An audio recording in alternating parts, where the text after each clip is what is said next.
বিভিন্ন ধরনের কাজকর্ম থেকে উঠা বসা লেনদেন সমস্ত কিছুতে তার সাথে প্রতারণা করে, ওই ব্যক্তি আসলে ইবাদত করবে ঠিকই, কিন্তু তার ইবাদত কোনোভাবে আল্লাহর দরবারে পৌঁছাবে না, তার কোনো ইবাদতই কবুল হবে না। আজকাল তো আমরা দেখা গেছে মুসলমান ভাই তো অনেক পরের কথা, আমার নিজের ভাইদের সাথে আমরা প্রতারণা করি।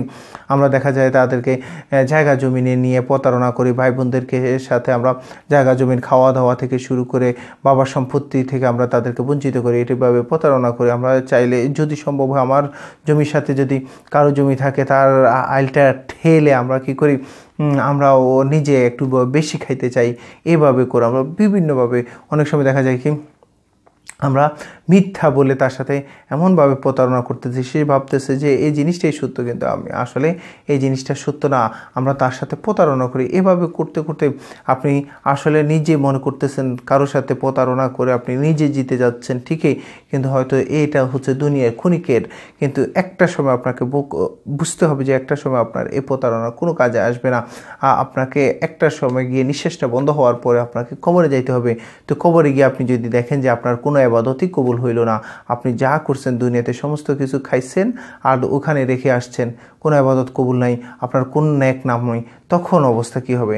এই জন্য আমরা আসুন, আমরা যারা অপর মুসলমান তো দূরে থাক, কোনো মানুষকে কাউনো পুষ্পাকে, অর্থাৎ আমাদেরকে বলা হচ্ছে আশরাফুল মাখলুকাত, সৃষ্টির সেরা, এই সৃষ্টির সেরা হয়ে আমরা মুসলমান আরেক সেরার সাথে আমরা কীভাবে প্রতারণা করব?